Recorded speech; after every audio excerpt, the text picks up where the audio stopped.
దేవునుடைய పరిశుద్ధ నామం మహింపడుவதாக. దేవుని యొక్క పరిశుద్ధ నామం మహింపరచబడుగాక.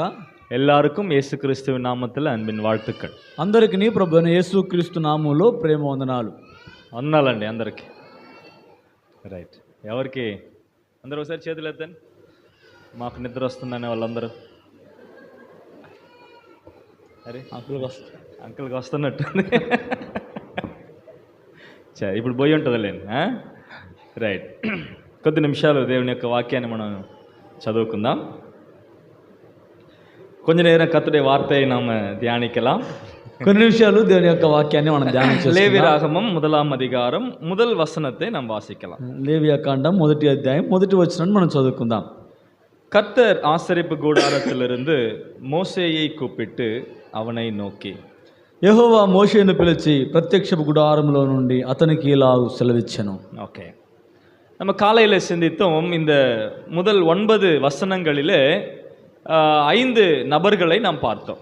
మొదటిగా మనము ఉదయకాల సమయంలో ధ్యానం చేసుకున్న రీతిగానే ఈ మొదటి అధ్యాయము మొదటి 9 వచనాలలో 5 మంది వ్యక్తులను మనం చూసుకున్నాం. ஒன்று கர்த்தர், మొదటిగా దేవుడైన యెహోవా, 2 மோசே, మూడవదిగా బలి సెలుతు வருகிற நபர், ఆ బలి అర్పించడానికి తీసుకుని వచ్చేటువంటి ఆ వ్యక్తి, నాలుగవదిగా బలి సెలుతుகிற ఆరోనుடைய కుమారர்கள் ఆచార్యர்கள், బలి అర్పించడానికి అహరోను కుమారులైనటువంటి యాజకులు, ఐదవదిగా அந்த బలి பொருள், ఆ యొక్క బలి వస్తువు, ఓకే, அந்த மிருகம் என்று சொல்லி நம்ம பார்த்தோம். ఆ పశువుని మనం చూస్తున్నాం. அதில் முதலாவதாக கர்த்தர், மோசே, இந்த 2 பேரை குறித்து நம்ம இந்த செய்தியில நம்ம சிந்திக்க போகிறோம். అందులో మొదటిగా దేవుడైన యెహోవా అలాగే మోషే వారి ఇరువురిని గురించి ఈ యొక్క సమయంలో మనం ధ్యానం చేసుకుందాం. இந்த வசனத்துல கர்த்தர் அழைக்கிறவராக இருக்கின்றார். ఈ యొక్క వచ్చిన భాగంలో దేవుడైన యెహోవా పిలిచేవాడుగా ఉంటున్నాడు. அங்கே கர்த்தர் ஆசரிப்பு கூடாரத்திலிருந்து மோசேயை கூப்பிட்டார் என்று நாம் அங்கே வாசிக்கிறோம். ఈ యొక్క భాగములో దేవుడైన యెహోవా ప్రత్యక్షపు గుడారములో నుండి మోషేను పిలిచినట్లుగా మనం చూస్తున్నాం. இந்த கூப்பிட்டு என்ற இந்த வார்த்தை விசேஷமான எபிரேய வார்த்தையாக இருக்கிறது. పిలిచేటువంటి పిలుపు అనేటువంటి యొక్క మాట ప్రత్యేకించబడినటువంటి హెబ్రీ పదమై ఉంటున్నది. எபிரேய மொழியிலே இந்த கூப்பிட்டு என்ற வார்த்தைக்கு వయగ్రా என்ற வார்த்தை பயன்படுத்தப்பட்டிருக்கிறது. పిలిచి అనేటువంటి యొక్క మాట హెబ్రీ పదంలో వయగ్రా అనేటువంటి మాట ఉపయోగించబడి ఉంటున్నది. இந்த వార్తయానது இந்த இடம் இல்லாமல் இன்னும் 2 இடங்களிலே பயன்படுத்தப்பட்டது. ఈ యొక్క మాట ఇక్కడ మాత్రమే కాకుండా మరి 2 స్థలాల్లో ఉపయోగించబడి ఉంటున్నది. ఒకటి యాత్రాగమం 3ஆம் அதிகாரத்தினுடைய 4வது வசனத்திலே நாம் வாசிக்கிறோம். నిర్గమకాండం 3వ అధ్యాయం యొక్క 4వ వచనంలో మనం చదువుతున్నాం. கர்த்தர் முற்புதரிலிருந்து மோசேயை கூப்பிட்டார் என்று நாம் பார்க்கிறோம். దేవుడు ఆ పొదనడుమ నుండి మోషే అని అతనిని పిలిచినట్లుగా చూస్తూ ఉన్నాం. அந்த இடத்திலே இந்த వయగ్రా என்ற వార్తయానது பயன்படுத்தப்பட்டிருக்கிறது. ఆ యొక్క స్థలమందు కూడా హెబ్రీ పదమైనటువంటి వయగ్రా అనేటువంటి పదము ఉపయోగించబడి ఉంటున్నది. எங்கிருந்து கூப்பிடுறாரு? ఎక్కడి నుండి పిలుస్తున్నాడు? கர்த்தருடைய పర్వతమాగియ హోరేబిలిருந்து கூப்பிடுகிறார். దేవుని పర్వతమైనటువంటి హోరేబు పర్వతం నుండి పిలుస్తున్నాడు. சீனாயினுடைய இன்னொரு பேர் தான் ஹோரேப். సీనాయి యొక్క మరి ఒక పేరే హోరేబు. அப்போ அந்த இடமும் சீனாய் மலையாகவே இருக்கிறது. అలాగైతే ఆ యొక్క స్థలము కూడా సీనాయి పర్వతమై ఉంటున్నది. அப்போ சீனாயிலிருந்து முதல் முறையாக மோசேயை கர்த்தர் கூப்பிடுகிறார் அந்த முற்புதரிலிருந்து. అలాగైతే మొదటిసారిగా మోషేను దేవుడైన యెహోవా ఆ పొదనడుమ నుండి మోషేను పిలుస్తున్నట్లుగా చూస్తూ ఉంటున్నాం. நல்லா கவனிங்க, బాగా గమనించండి. அந்த நேரத்திலே ஏறக்குறைய மோசேக்கு 80 வயது. ఆ యొక్క సమయంలో మోషేకు ఇంచుమించు 80 సంవత్సరాలు ఉంటున్నది. ஆனா நல்லா கவனிங்க, அதுதான் கர்த்தர் மோசேயை கூப்பிடுகிற முதல் முறையாக இருக்கிறது. కానీ అక్కడ మనం గమనించినట్లయితే అదే మొదటిసారిగా దేవుడు మోషేను పిలిచేటువంటి మొదటి పిలుపై ఉంటున్నది. மோசேயின் நிமித்தம் கர்த்தர் செயல்படுகிறதை நாம் பார்க்க முடிகிறது. మోషే నిమిత్తమై దేవుడు తన కార్యములను జరిగించేటువంటి కార్యములన్నీ కూడా మనం చూడగలుగుతున్నాం. புரியுதுங்களா? అర్థమవుతుందా? மோசேயினுடைய பிறப்பிலே கர்த்தருடைய காரியங்கள் இருந்தது. మోషే యొక్క జన్మములో దేవుని యొక్క కార్యములు ఉంటున్నాయి. மோசேயினுடைய வளர்ப்பிலே தேவனுடைய காரியங்கள் இருந்தது. మోషేను పెంచే విషయంలో దేవుని కార్యములు ఉంటున్నాయి. அவன் பெரியவனான பொழுது தேவனுடைய காரியங்கள் இருந்தது. అతడు పెద్దవాడైనప్పుడు దేవుని యొక్క కార్యములు ఉన్నాయి. அதன் பிறகு மீதியான் வனாந்தரத்துக்கு வருகிறார். அங்கேயும் கர்த்தருடைய காரியங்களை பார்க்கிறோம். దాని తర్వాత మిద్యాను అరణ్యమునకు వస్తున్నాడు. అక్కడ కూడా దేవుని యొక్క కార్యములను మనం చూడగలుగుతుంటున్నాం. ஆனால் கர்த்தர் மோசேயை நேரடியாக பேசினது கிடையாது. కానీ దేవుడైన యెహోవా మోషేతో నేరుగా మాట్లాడినది లేదు. அப்ப நேரடியாய் பேசின இடம் இந்த முற்புதராக இருக்கிறது. అలాగైతే నేరుగా మాట్లాడినటువంటి ఆ యొక్క స్థలం ఈ యొక్క ముండ్ల పొద లేక పొదై ఉంటున్నది. இப்ப கர்த்தர் எதற்காக அழைத்தார்? అలాగైతే ఎందుకు దేవుడైన యెహోవా మోషేను పిలిచాడు? For the relationship. సహవాసము నిమిత్తమై, உறவுக்காக, ఆ బంధము నిమిత్తమై. மோசேக்கும் தேவனுக்கும் செயல்பாடுகள் தனித்தனியே இருந்தது இதுவரைக்குமாக. ఇంతవరకు మోషేకును దేవునికి విడివిడిగా వారి వారి పనులంటే వారికి ఉంటున్నాయి. மோசேக்காக கர்த்தர் செயல்பட்டார், கர்த்தருக்காக மோசே செயல்பட்டார், அது உண்மை.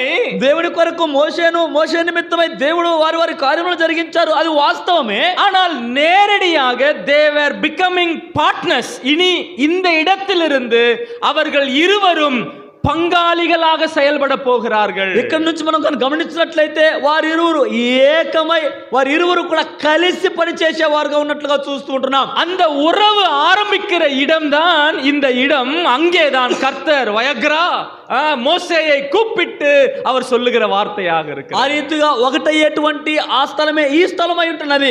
ఇక్కడనే దేవుడు వయగ్రా అని పిలిచిన పదాన్ని మనం చూస్తూ ఉంటున్నాం. யோசித்து பாருங்க, ఆలోచన చేసి చూడండి. கர்த்தர் நம்மையும் அழைக்கிறார். దేవుడు మనల్ని కూడా పిలుస్తున్నాడు. எதற்காக? దేని కొరకై? அவரோடு பங்காளிகளாய் மாறுகிறதற்கு, ఆయనతో కూడా మనము కూడా ఏకమై ఉన్నట్లుగా, அவரோடு இணைந்து செயல்படுகிறதற்காக, ఆయనతో కూడా కలిసి పని చేయనట్లుగా. முதலாவது கர்த்தர் நம்மை அழைப்பது அவரோடு உறவு கொள்ளுகிறதற்காக. మొదటిగా దేవుడు మనల్ని పిలిచేది ఆయనతో కూడా ఒక బంధమును ఏర్పరచుకోవడానికి కొరకై. calling us for the relationship. ఆయన మనలను ఆయనతో కూడా బంధముగా ఏర్పడడానికి కొరకై పిలిచేవాడుగా ఉంటున్నాడు. நிறைய பேருக்கு கிறிஸ்துவை அறிந்திருக்கின்றோம், అనేక మంది క్రీస్తును ఎరిగిన వారమై ఉంటున్నాం. ஆனால் உறவு இல்லாதவர்களாக இருக்கின்றோம். కానీ ఏ యొక్క సంబంధం లేని వారముగా ఉంటున్నాము. நாம we are more focusing on the activities. మనము అనేకమైనటువంటి కార్యములలో మనము పాలుభాగస్తులు అవడానికి ఎదురు చూస్తూ ఉంటున్నాం. We want to do something for the Lord in our life. మన యొక్క జీవితాల్లో దేవుని కొరకంటూ ఏదో ఒకటి చేయాలని అనుకుంటున్నాం. நாம் அநேக காரியங்களை செய்ய நினைத்து அவரோடு உறவு கொள்ளுகிறதற்கு நாம் மறந்து விட்டோம். ఆయన కొరకు ఏదో ఒక కార్యము చేయాలనుకుంటున్నాము, కానీ ఆయనతో కూడా బంధమును ఏర్పరచుకోవడానికి మర్చిపోయే వారమై ఉంటున్నాము. ஆண்டவர் 12 சீஷர்களை அழைத்திருக்கிறார். ప్రభు 12 మంది శిష్యులను పిలిచి ఉంటున్నాడు. எந்த நோக்கத்துக்காக? ఏ ఉద్దేశం నిమిత్తమై? பாருங்க, మార్కు సువిశేషం 3వ அதிகாரம். చూడండి, మార్కు సువార్త 3వ అధ్యాయం 14-15 வசனங்களிலே 14-15 వచనాలలో ஆண்டவர் சீஷர்களை அழைத்ததனுடைய நோக்கம் அங்கே சொல்லப்படுகின்றது. ప్రభు వారు శిష్యులను పిలిచినటువంటి ఉద్దేశమును అక్కడ చెప్పి ఉంటున్నాడు. என்ன சொல்றாரு? ఏమంటున్నాడు? அவர்கள் தம்மோடே கூட இருக்கவும், பிரசங்கம் பண்ணவும், அங்கே குணமாக்கவும், வியாதிகளை துரத்தவும், பிசாசுகளை துரத்தவும் அங்கே அழைத்தார். వారు తనతో కూడా ఉండునట్లును, దయ్యములను వెళ్ళగొట్టు అధికారము గల వారే సువార్త ప్రకటించుటకును వారిని పంపవలనని ఆయన 12 మందిని నియమించెను. ஆண்டவர் சீஷர்களை அழைத்ததனுடைய முதல் காரணம் என்ன? అలాగైతే దేవుడు శిష్యులను పిలిచినటువంటి మొదటి కారణం ఏమిటి? என்னங்க? ఏంటండి?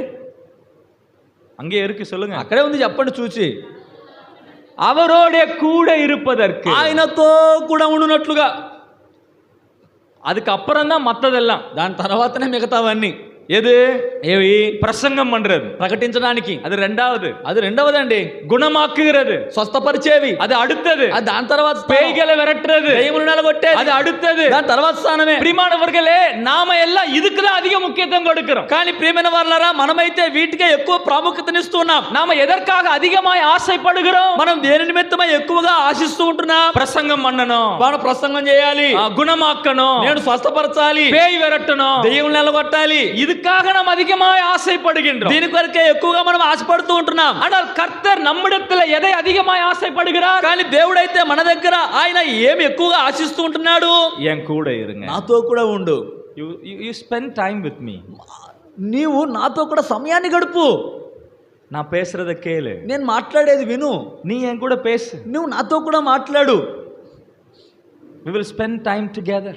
మనం ఇద్దరం ఏకమై సమయాన్ని గడుపుదాం. நாம ரெண்டு பேரும் நேரத்தை ஒன்றாக செலவழிப்போம். మన ఇద్దరము ఏకమై సమయాన్ని ఏకముగా గడుపుదాం. ஆண்டவர் நாம் அவரோட கூட இருக்க வேண்டும் என்று அவர் விரும்புகிற தேவனாக அவர் இருக்கிறார். మన యొక్క దేవుడైతే ఆయనతో కూడా మనం ఉండునట్లుగా ఇష్టపడేటువంటి దేవుడుగా ఉంటున్నాడు. ஆதாம் ஏவாளை உண்டு பண்ணி ఆదాము అవను కలుగు చేసి குளிர்ச்சியான வேளைகளிலே ஆண்டவர் இறங்கி வந்தார். చల్లపూట వారి దగ్గరకు దేవుడే దిగి వచ్చాడు. எதற்காக? ఎందుకొరకు? அவர்களோடு நேரத்தை వారితో కూడా సమయాన్ని గడపడానికి. నోవాతో பேசினார். నోవాతో మాట్లాడాడు. ఏనోకోడు பேசினார். హనోకుతో మాట్లాడాడు. இதோ மோசேயோடு பேசுகிறார். ఇక్కడ మోసేతో మాట్లాడుతున్నాడు. ஆண்டவரோடு உள்ள உறவு நாம் எவ்வளவு முக்கியத்துவம் வகிக்கிறவர்களாக நாம் இருக்கிறோம். దేవుడితో కూడా ఉన్నటువంటి ఆ యొక్క సంబంధంలో ఎంత ప్రాముఖ్యతనిచ్చేవారముగా మనం ఉంటున్నాం. ప్రియమానవர்களே, நாம் அவரோட நேரத்தை செலவழிக்க ప్రియమైన వారలారా, సమయాన్ని ఆయనతో కూడా మనం గడపగా என்ன ஆகும்? ఏమవుతుంది? நாம் அவரை அதிகமாய் அறிந்து கொள்வோம். మనం ఆయనను ఎక్కువగా తెలుసుకోగలము.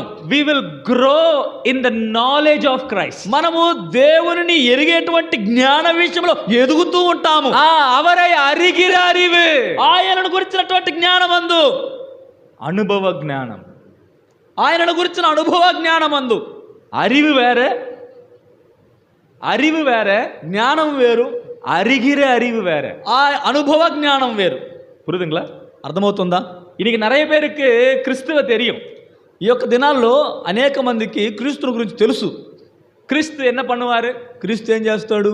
நம்ம ரட்சித்தார், మనం రక్షించాడు. அதுக்கப்புறம் என்ன பண்ணுவாரு? దాని తర్వాత ఏం చేస్తాడు?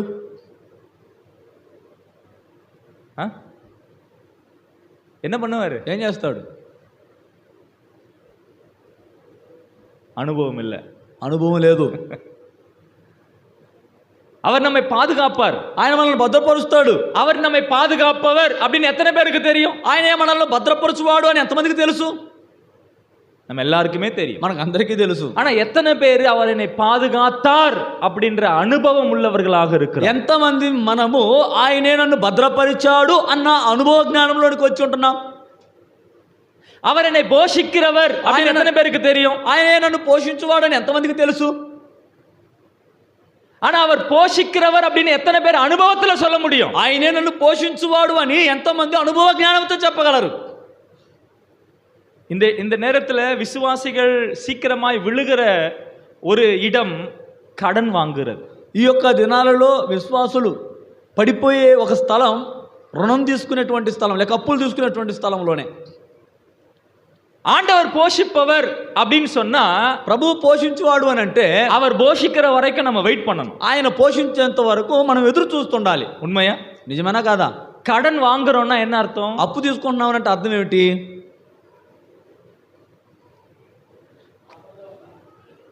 நீங்க உங்களால என்ன போஷிக்க முடியாது, அதனால நான் என் வழியை பார்த்துக்கிறேன். ప్రభువా, నీవైతే నన్ను పోషించలేవు, కానీ నా దారి నేను చూసుకుంటానులే, அதனால தான் கடன் வாங்குறோம். అందుకే అప్పు తీసుకుంటున్నా.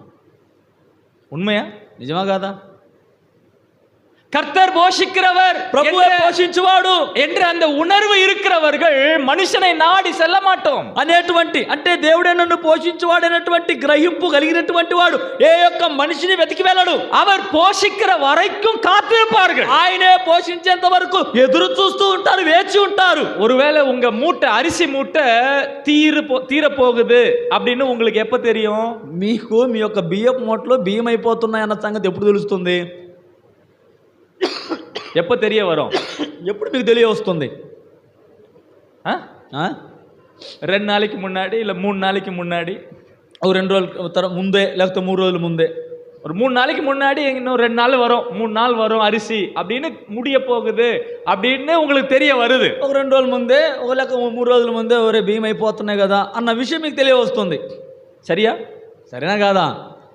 ஆண்டவருக்கு அந்த மூட்டை முடியும்னு எப்ப தெரியும்? కానీ ప్రభువుకు ఆ మూటలో ఉన్నటువంటి ఆ బియ్యం అయిపోతాయని ఎప్పుడు తెలుసు? நீங்க மூட்டை வாங்கும் போதே தெரியும். ఆ బియ్యం మీరు కొనేటప్పుడు ఆయనకు తెలుసు. 2 நாளுக்கு, அதாவது நீங்க 1 மாசத்துக்கு பிளான் பண்ணி வச்சிருப்பீங்க. మీరైతే ఒక నెలకు ఒక ప్రణాళిక వేసుకుని కొంటారు. இடையில 4 கெஸ்ட் வந்தாச்சுன்னா 20 நாள்ல மூட்டை முடிஞ்சிரும். ఒకళ్ళు నలుగురు కానీ గెస్ట్ ఎవరైనా వచ్చారంటే అది ఒక 20 రోజులు కూడా అయిపోవచ్చు. இப்போ இந்த நீங்க நினைச்சீங்க 30 நாள் வரும்னு, మీరు అనుకున్నారు 30 రోజులు వస్తాయని. ஆனா 20 நாள்ல முடியும்னு ஆண்டவருக்கு தெரியும். కానీ 20 రోజులు అయిపోతాయని ప్రభువు తెలుసు. அப்போ ஆண்டவருக்கு அரிசி கொடுக்க தெரியுமா தெரியாதா? అలాగైతే ప్రభుకి ఇప్పుడు బియ్యం ఇయ్యని తెలుసునా తెలియదా? நீங்க நினைச்சுன்னு இருக்கிறீங்க మీరు అనుకుంటున్నారు ఆయనకి తెలియదేమో అని. ஆண்டவரே அரிசி தீரப்போகுது ஆண்டவரே. ప్రభువా బియ్యం అయిపోతున్నాయి ప్రభువా. ஐயா ஆண்டவருக்கு நல்லா தெரியும். ప్రభువుకు బాగా చక్కగా ఎరిగినవాడుగా ఉన్నాడు. நாம நினைச்சுன்னு இருக்கிறோம், அவருக்கு தெரியாது. அப்படி మనం ఏమనుకుంటున్నాం ఆయనకి ఏం తెలియదు. அப்ப ఆండవரை குறித்த அறிவு இருக்கு, అలాగైతే ప్రభువుని గురించిన జ్ఞానం ఉంది. ஆனா என்ன இல்ல? కానీ ఏం లేదు, அனுபவ அறிவு இல்ல. అనుభవించిన జ్ఞానం లేదు. ஆண்டவர் போஷிக்கிறவர் அனுபவிக்கணும். ప్రభువే పోషించువాడు అనుభవించాలి. அவர் அன்புள்ளவர் அனுபவிக்கணும். ఆయన ప్రేమ గలవాడు అనుభవించాలి. அவர் మన్నిக்கிறவர் అనుభవిக்கணும். ఆయన క్షమించేవాడు అనుభవించాలి. இது எப்படி தெரியும்? ఇది ఎలా తెలుస్తుంది? அவரோடு உறவு இருக்கும் பொழுது, ఆయనతో కూడా బంధములో ఉన్నప్పుడే, அவரோடு ஐக்கியம் உள்ளவர்களாய் இருக்கும்போது, ఆయనతో కూడా సహవాసములో ఉన్నప్పుడే. பிரியமானவர்களே, இன்றைக்கு கர்த்தருடைய பிள்ளைகள் என்ற பெயர் வைத்துக் கொண்டு ప్రియమైన వాళ్ళ యొక్క దినాలలో దేవుని పిల్లలమైనటువంటి పేరు పెట్టుకొని ஜெபிக்கிறது இல்ல, ప్రార్థన చేసేది లేదు, బైబిల్ వాసిக்கிறது இல்ல, గ్రంథాన్ని చదివేది లేదు, சபைக்கு வர்றது இல்ல, మందిరానికి వచ్చేది లేదు, ஊழியங்களிலே இல்ல, సేవలలో లేము, கர்த்தருடைய காரியங்களிலே ஆசையே கிடையாது. దేవుడి యొక్క కార్యములలో అసలు ఆశే లేదు.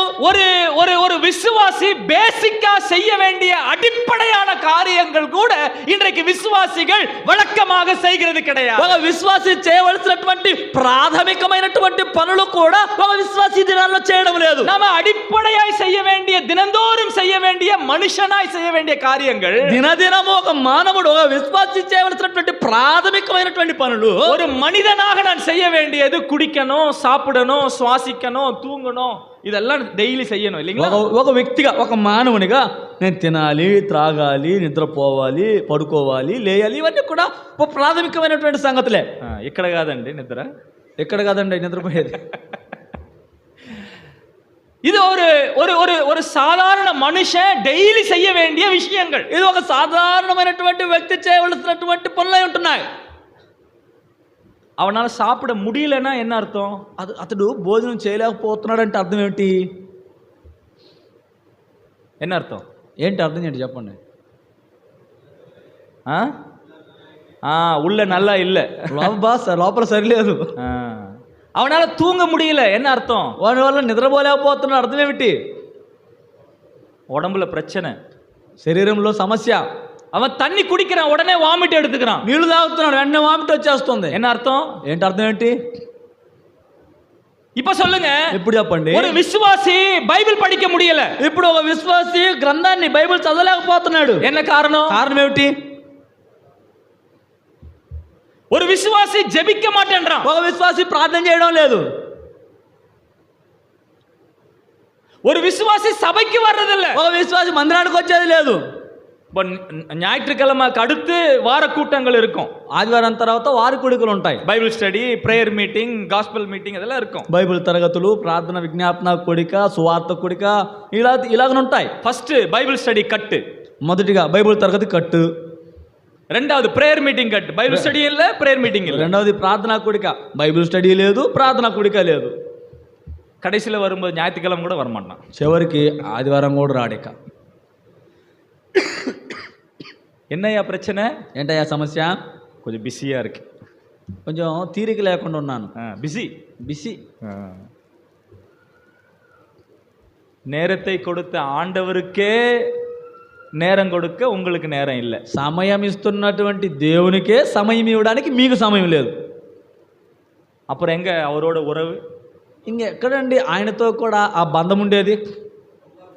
ரொம்ப బిజీ, ஒரு బిజీ இல்ல, ரொம்ப బిజీ. బిజీ కాదంట, చాలా చాలా బిజీ అంట.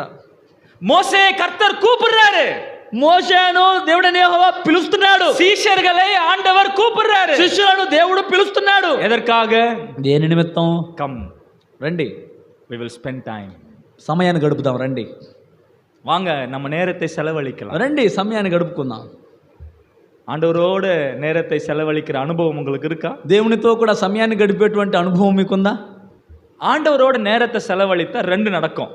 ప్రభుతో కూడా సమయం గడిపితే రెండు సంగతులు జరుగుతాయి. ஒன்று, ఒకటి, அவர் யாருன்னு தெரியும். ఆయన ఎవరో తెలియవస్తుంది. రెండవదిగా నా యారుன்னு தெரியும். నేనెవరో నాకు అర్థమవుతుంది. నా యారు, என் வேலை என்ன, నేనెవరిని, నా పని ఏమిటి. வாசிங்க, చదవండి. யோவான் சுவிசேஷம் యోహాను సువార్త 1 அதிகாரம் 1వ అధ్యాయం 36 వచనத்திலிருந்து వాసిங்க. 36వ వచనం నుండి చదవండి. అతడు నడుచుచున్న యేసు వైపు చూచి, ఆ, ఇదిగో దేవుని గొర్రె పిల్ల అని చెప్పెను. ఆ, అతడు చెప్పిన మాట ఆ ఇద్దరు శిష్యులు విని యేసును వెంబడించిరి. యేసు వెనుకకు తిరిగి వారు తన్ను వెంబడించుట చూచి, మీరేం వెతుకుతున్నారని వారిని అడుగగా వారు, రబ్బీ, నీవు ఎక్కడ కాపురం ఉన్నావని ఆయనను అడిగిరి.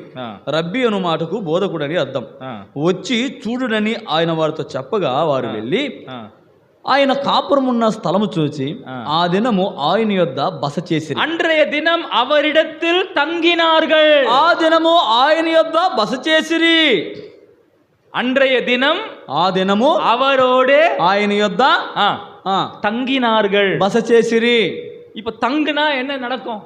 అక్కడ బస చేస్తే లేక అక్కడ సమయాన్ని గడిపితే ఏం జరుగుతుంది? உங்க வீட்டுல வந்து நான் தங்குறேன், என்ன செய்வீங்க?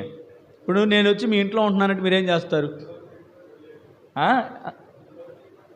என்னென்ன செய்வீங்க? మీరేమేం చేస్తారు?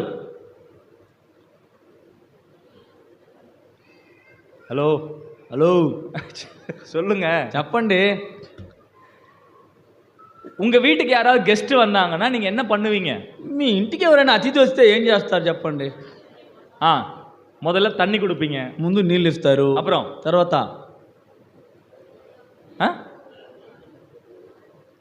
டீ கொடுப்பீங்க, టీ ఇస్తారు, அப்புறம் తర్వాత ஸ்நாக்ஸ் கொடுப்பீங்க, స్నాక్స్ ఇస్తారు. எல்லாம் ஈட்டிங் ஐட்டம்ஸாவே இருக்கு. అన్ని తినుబండరాలే. ஸ்நாக்ஸ் கொடுப்பீங்க, அப்புறம் భోజనం పెడతారు, சாப்பாடு கொடுப்பீங்க, அதுக்கப்புறம் తర్వాత எல்லாம் முடிஞ்சிச்சு. அப்புறம் சொல்லுங்க. అంతా అయిపోయింది కానీ తినేది అయిపోయింది. ఇప్పుడు చెప్పండి, அதான் என்ன செய்வீங்க? ఏం చేస్తారు? பேசுவீங்க, మాట్లాడుతుంటారు, பேசுவீங்க, మాట్లాడతారు, பேசுவீங்க, మాట్లాడతారండి. பேச பேச మాట్లాడగా என்னாகும்? ఏమవుతుంది? உறவு வளரும், ఆ బంధము పెరుగుతూ ఉంటుంది. இப்போ அவங்க நைட் தங்கினாங்கல்ல, ఇప్పుడు వారు రాత్రి అక్కడ బస్ చేశారు కదా, அதுக்கப்புறம் என்ன நடக்குது? దాని తర్వాత ఏం జరుగుతుంది? 41 వచనం 41వ వచనంలో அதுல அந்த 2 பேர்ல ஒருத்தனுடைய பேர் வந்து அந்திரேயா. ఆ ఇద్దరిలో ఒకని పేరు అంద్రేయ. இந்த அந்திரேயா 41 வசனத்துல ஒரு ஸ்டேட்மெண்ட் சொல்றாரு. ఆ అంద్రేయ 41వ వచనంలో ఒక విషయాన్ని చెప్తున్నాడు. என்ன சொல்றாரு? ఏమంటున్నాడు? அவன் முதலாவது தன் சகோதரனாகிய சீமோனை கண்டு மேசியாவை கண்டோம் என்று சொன்னார். ఇతడు మొదట తన సహోదరుడైన సీమోనును చూచి మేము మెస్సియాను కనుగొంటిమి అని అతనితో చెప్పి, அவர் மேசியா அப்படின்னு அந்திரேயாவுக்கு எப்படி தெரிஞ்சது? ఆయనే మెస్సియా అని ఈ అంద్రేయకి ఎలా తెలిసింది? எப்படி தெரிஞ்சது? ఎలా తెలిసింది? స్టే பண்ணாங்க, అక్కడ వాళ్ళు బస చేశారు. they stayed together, వారు కలిసి బస చేశారు. they spoke each other, వారు ఒకరినొకరితో మాట్లాడుకున్నారు. they recognized each other, వారు ఎవరో వారు ఇరువురు కూడా తెలుసుకున్నారు. அதனுடைய வளர்ச்சி, దాని యొక్క ప్రతిఫలం இவர் மேசியா, ఇదిగో ఈయనే మెస్సియా. அநேக ஆயிரம் வருஷங்களாக நாங்கள் எதிர்பார்த்து கொண்டிருந்த மேசியா இவர்தான். ఇదిగో వేల సంవత్సరాలుగా మేము ఎదురు చూస్తున్నటువంటి మెస్సియా ఈయనే. இவரை குறித்து தான் பழைய ஏற்பாட்டிலே எழுதப்பட்டிருந்தது. ఇదిగో ఈయన గురించి పాత నిబంధనలో రాయబడి ఉంటున్నది. இவர் வருவார் என்று சொல்லப்பட்டிருந்தது. ఈయనే వస్తాడని చెప్పబడి ఉంటున్నది. దో வந்துட்டாரு, ఇదిగో వచ్చేశాడు. நாங்கள் மேசியாவை கண்டோம், మేము మెస్సియాను కనుగొంటిమి. எவ்வளவு சந்தோஷங்க, ఎంత సంతోషం అండి. நாங்கள் மேசியாவை கண்டோம், మేము మెస్సియాను కనుగొంటిమి. அவர் மேசியா அப்படின்னு எப்படி தெரிஞ்சது? ఆయన మెస్సియా అని వీళ్ళకి ఎలా తెలిసింది? நீங்க இத்தனை வருஷமா அவரோடு இருக்கீங்கல்ல, మీరు ఎన్ని సంవత్సరాలుగా ఆయనతో కూడా ఉన్నారు కదా, அவரை பத்தி என்ன தெரிஞ்சுக்கிட்டீங்க? ఆయన గురించి మీరు ఏం తెలుసుకున్నారు? நான் கேட்கறது புரியுதா? నేను అడిగేది మీకు అర్థమవుతుందా? ரட்சிக்கப்பட்டு 5 வருஷம் ஆச்சு, రక్షింపబడి 5 సంవత్సరాలు అవుతుంది, 10 வருஷம் ஆச்சு, 10 సంవత్సరాలు అవుతుంది, 20 வருஷம் ஆச்சு, 20 సంవత్సరాలు అవుతుంది, அதுக்கு மேல. దానికి మించి కూడా. அப்ப இத்தனை வருஷமா அவரோட நீங்க நேரத்தை செலவழிச்சா அவரை பத்தி நீங்க எதையாவது தெரிஞ்சிருக்கணும்ல. ఇన్ని సంవత్సరాలుగా మీరు ఆయనతో కానీ సమయం గడిపుంటే ఆయన గురించి ఇంకెన్ని విషయాలు మీరు తెలుసుకుని ఉండాలి. என்ன தெரிஞ்சுக்கிட்டீங்க? ఏం తెలుసుకున్నారు? தெரியலன்னா என்ன అర్థం? తెలియలేదు అంటే అర్థం ఏంటి?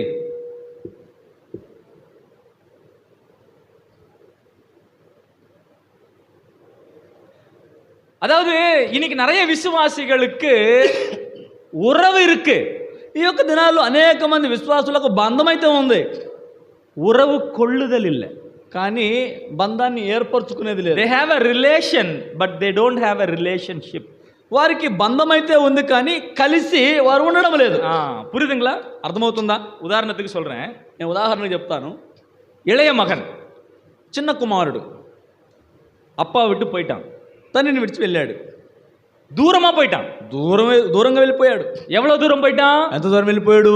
அப்பா கேள்வி கேட்க முடியாத அளவுக்கு தூரமா போயிட்டான். తండ్రి యొక్క ప్రశ్నించలేనంత దూరం వెళ్ళిపోయాడు. இப்போ దూరமா போனான்ல, దూరంగా వెళ్ళిపోయాడు కదా. அவன் யாருடைய பையன்? అతడు ఎవరి యొక్క కుమారుడు? ஹலோ, அந்த இளைய மகன் அப்பாவை விட்டு தூரமா போயிட்டான். ఆ చిన్న కుమారుడు తండ్రిని విడిచి దూరంగా వెళ్ళిపోయాడు. దూరமா పోయిட்டான் இல்லையா? அந்த இடத்துல கூட அவன் யாருடைய பையன்?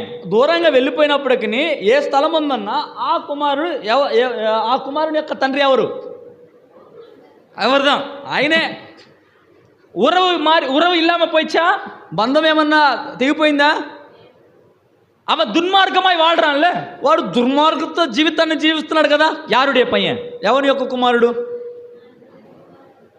ఆ తండ్రి కుమారుడు. அவன் குமாரன் தான். ఆ తండ్రి. ஒருவேளை அங்க செத்தே போயிட்டான்னு வைங்க, అతడు ఒక చనిపోయాడు అనుకోనండి, யாருடைய பையன் செத்து போயிட்டான்னு சொல்லுவாங்க? ఎవరి కుమారుడు చనిపోయాడు అంటారు.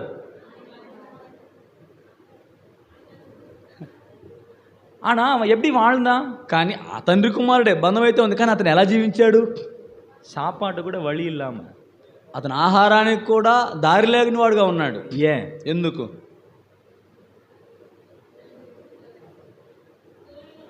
దూరమా, ఉறவு கொள்ளுதல் இல்லை. వారు కలిసి ఆ సంబంధంలో లేరు. உறவு இருக்கு, బంధం అయితే పేరుకుంది.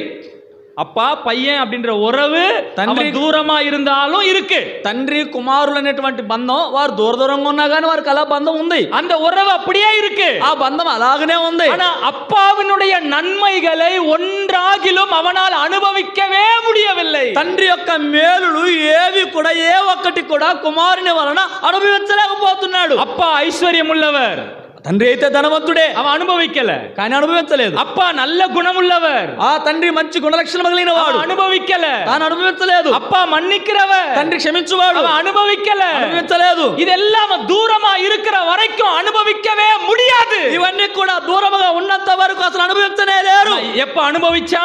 ఎప్పుడు అనుభవించాడు?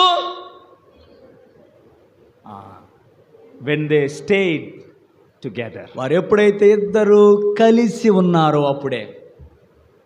அப்போ நாம ஆண்டவருடைய நன்மைகளை எப்ப அனுபவிக்க முடியும்? అలాగైతే దేవుని మేలులను మనం ఎప్పుడు అనుభవించగలం? நம்ம சேர்ந்து இருக்கும்போது, ఆయనతో కూడా కలిసి ఉన్నప్పుడు. வீக்லி ஒன்ஸ், வாரத்தில் ஒரு நாள், వారంలో ఒక రోజా? இப்போ என் மனைவி சென்னையில் இருக்கிறாங்க, నా భార్య చెన్నైలో ఉంది, நான் இங்கே இருக்கேன். నేను ఇక్కడ ఉన్నాను. தூரமாயிட்டோம், దూరం అయిపోయాను. இதுக்கு அவர் தான் காரணம். దీనికి ఆయనే కారణం. சரி, இன்னைக்கு என் ஒய்ஃப்க்கு நான் மெசேஜ் அனுப்புகிறேன்னு வைங்க, இன்னும் அனுப்பலை, சாயங்காலம் அனுப்புகிறேன்னு வைங்க. ఇప్పుడు నేను నా భార్యకు ఒక మెసేజ్ పంపిస్తున్నాను అనుకోనండి. ఇప్పుడు పంపించలేదని సాయంత్రం పంపిస్తా. I miss you, I miss you. நான் எப்போ இந்த மெசேஜ் அனுப்புவேன்? నేను ఎప్పుడు ఈ మెసేజ్ని పంపిస్తాను?